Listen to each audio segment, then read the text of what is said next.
एक समझौता जिसने अमेरिका और ईरान के बीच जारी टकराव को रोकने की उम्मीद जगाई थी, अब उसकी समय सीमा खत्म हो चुकी है। 17 जून को दोनों देशों के बीच जिस 14 सूत्रीय समझौता ज्ञापन पर सहमति बनी थी, उसके लिए तय 60 दिन पूरे हो गए हैं। लेकिन सबसे बड़ी बात यह है कि इन 60 दिनों में कोई अस्थायी समाधान नहीं निकल पाया, बल्कि जिन मुद्दों को लेकर दोनों देशों के बीच विवाद था, उनमें से कई अब पहले से ज्यादा गंभीर हो चुके हैं। नमस्कार, मैं हूं पंकज मिश्रा और आप देख रहे हैं न्यूज स्टेट। आज बात उस समझौते की जिसकी समय सीमा खत्म होने के बाद अमेरिका और ईरान के बीच फिर से तनाव बढ़ता दिखाई दे रहा है। पाकिस्तान की मध्यस्थता से सामने आए इस समझौते में दोनों पक्षों ने सैन्य कार्रवाई रोकने की दिशा में कदम उठाने पर सहमति जताई थी, लेकिन लेबनान में सैन्य गतिविधियों को रोकने, ईरान के आसपास अमेरिकी सैन्य दबाव कम करने, ईरान के आर्थिक पुनर्निर्माण की योजना तैयार करने और सबसे महत्वपूर्ण हॉर्मुज जलडमरू मध्य से वाणिज्यिक जहाज़ों की सुरक्षित आवाजाही सुनिश्चित करने जैसी बातें शामिल थी। लेकिन समझौते के सबसे अहम हिस्से को लेकर ही विवाद पैदा हो गया है। हॉर्मुज से जहाज किस रास्ते से गुजरेंगे, समुद्री रास्ते का प्रशासन किस तरह होगा, ईरान और ओमान की भूमिका क्या होगी और अमेरिका इस व्यवस्था को किस सीमा तक स्वीकार करेगा, इन सवालों पर सहमति नहीं बन सकी। अब 60 दिन पूरे हो चुके हैं और समझौता ज्ञापन की अवधि खत्म हो गई है। इसका मतलब यह नहीं कि बातचीत पूरी तरह खत्म हो चुकी है, लेकिन इतना जरूर है कि अंतरिम व्यवस्था अब अपने तय सीमा से आगे नहीं बढ़ी। अमेरिका की तरफ से राष्ट्रपति डोनाल्ड ट्रंप लगातार ईरान पर दबाव बनाने की बात कर रहे हैं, जबकि ईरान ने भी संकेत दिया है कि अगर कूटनीति कायम होती है तो वह अपने सैन्य रुख और सख्त कर सकता है। इस पूरे संकट में सबसे ज्यादा चर्चा हॉर्मुज की हो रही है, क्योंकि यह सिर्फ ईरान और अमेरिका का विवाद नहीं है, यह दुनिया की ऊर्जा आपूर्ति से जुड़ा हुआ मामला है। अगर यहां जहाज़ों की आवाजाही लंबे समय तक बाधित रहती है तो इसका असर तेल की कीमतों से लेकर महंगाई और वैश्विक अर्थव्यवस्था पर पड़ सकता है। यानी 60 दिन का समझौता खत्म होते ही सवाल यह नहीं है कि अमेरिका और ईरान के बीच अगली बातचीत कब होगी, सवाल यह है कि बातचीत होगी भी या फिर दोनों देश एक बार फिर सैन्य दबाव की तरफ बढ़ेंगे।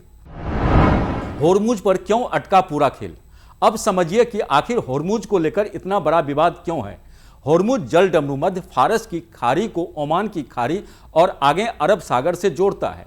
दुनिया के तेल और गैस कारोबार के लिए यह सबसे महत्वपूर्ण समुद्री रास्तों में से एक है। खाड़ी क्षेत्र से निकलने वाली बड़ी मात्रा में ऊर्जा आपूर्ति इसी रास्ते से दुनिया के बाजारों तक पहुंचती है। यही कारण है कि हॉर्मुज में तनाव बढ़ते ही तेल बाजार में हलचल शुरू हो जाती है। 17 जून के समझौते में भी हॉर्मुज को लेकर खास प्रावधान किया गया था। ईरान को 60 दिनों तक वाणिज्यिक जहाज़ों के लिए सुरक्षित और बिना शुल्क रास्ता उपलब्ध कराने की व्यवस्था थी, लेकिन समझौते में यह भी कहा गया था कि हॉर्मुज के भविष्य के प्रशासन और समुद्री सेवाओं को लेकर ईरान और ओमान आपस में बातचीत करेंगे। यही बात आगे चलकर सबसे बड़ी अड़चन बन गई। ईरान चाहता है कि उसकी सुरक्षा चिंताओं और उसके तटीय अधिकारों को नज़रअंदाज न किया जाए।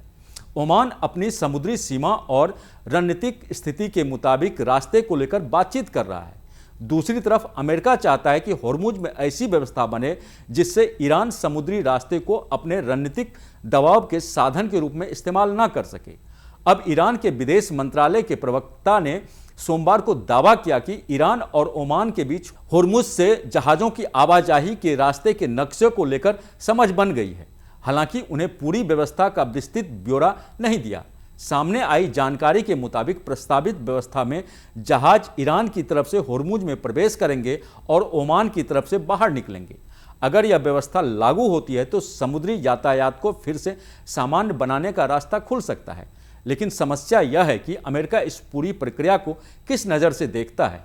अमेरिकी राष्ट्रपति डोनाल्ड ट्रंप ने साफ चेतावनी दी है कि अगर ओमान अमेरिका और ईरान के बीच चल रही बातचीत की राह में आता है तो उसके खिलाफ सैन्य कार्रवाई कर सकता है। ट्रंप की यह धमकी इसलिए भी महत्वपूर्ण है क्योंकि ओमान लंबे समय से मध्य पूर्व में बातचीत और मध्यस्थता के लिए अहम देश रहा है।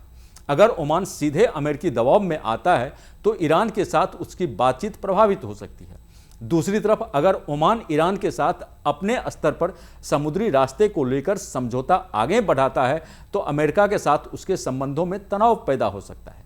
यानी होर्मुज का विवाद अब तीन देशों के बीच रणनीतिक खींचतान बनता दिखाई दे रहा है। ईरान चाहता है कि उसके हित सुरक्षित रहें, ओमान समुद्री रास्ते को लेकर व्यवहारिक समाधान चाहता है और अमेरिका चाहता है कि अंतिम व्यवस्था उसकी रणनीतिक शर्तों के खिलाफ ना जाए। यही वजह है कि 60 दिन खत्म होने के बाद भी होर्मुज का सवाल जस का तस बना हुआ है। ट्रंप की ओमान को खुली धमकी, बैक चैनल बातचीत भी जारी। इस पूरे मामले में अमेरिकी राष्ट्रपति डोनाल्ड ट्रंप का ताजा बयान सबसे ज्यादा चर्चा में है। ट्रंप ने ओमान को लेकर बेहद सख्त चेतावनी दी है। उन्होंने कहा है कि अगर ओमान अमेरिका और ईरान के बीच समझौते की राह में आता है तो अमेरिका उस पर बमबारी कर सकता है। यह बयान ऐसे समय आया है जब ईरान और ओमान के बीच होर्मुज से जहाज़ों की आवाजाही को लेकर बातचीत चल रही है। ट्रंप ने ईरान को भी आत्मसमर्पण करने की बात कही है, यानी सार्वजनिक तौर पर अमेरिका का रुख बेहद सख्त है। लेकिन इसी के साथ दूसरी तस्वीर भी सामने आती है। ट्रंप ने यह भी पुष्टि की है कि अमेरिका और ईरान के इस्लामिक रिवोल्यूशनरी गार्ड कॉर्प्स यानी IRGC के अधिकारियों के बीच बैक चैनल बातचीत चल रही है। इसका मतलब यह है कि दोनों देशों के बीच पर्दे के पीछे संपर्क के रास्ते पूरी तरह बंद नहीं हुए हैं। यही इस संकट का सबसे दिलचस्प पहलू है। एक तरफ ट्रंप ईरान को आत्मसमर्पण के लिए कह रहे हैं और ओमान को सैन्य कार्रवाई की धमकी दे रहे हैं। दूसरी तरफ अमेरिकी अधिकारी ईरानी पक्ष के साथ बातचीत का रास्ता खुला रखे हुए हैं। सवाल यही है कि अगर बातचीत चल रही है तो फिर इतना सख्त सार्वजनिक रुख क्यों अपनाया जा रहा है? इसका जवाब अमेरिकी रणनीति में छिपा हो सकता है। अमेरिका संभवतः ईरान पर अधिकतम दबाव बनाकर बातचीत की मेज पर अपनी स्थिति मजबूत करना चाहता है। ईरान दूसरी तरफ अमेरिकी दबाव के सामने झुकने के बजाय अपने रणनीतिक हितों को बचाने की कोशिश कर रहा है। होर्मुज उसके लिए केवल समुद्री रास्ता नहीं है, यह ऐसा रणनीतिक बिंदु है जिसके जरिए ईरान पूरे क्षेत्र में अपनी ताकत का संदेश दे सकता है। अगर ईरान होर्मुज में आवाजाही प्रभावित करता है तो दुनिया के तेल बाजार पर दबाव बढ़ सकता है। अमेरिका के लिए यह स्थिति स्वीकार करना आसान नहीं होगा, इसलिए अमेरिकी नौसैनिक दबाव बढ़ सकता है और अगर अमेरिका सैन्य मौजूदगी बढ़ाती है तो ईरान भी जवाबी कदम उठा सकता है।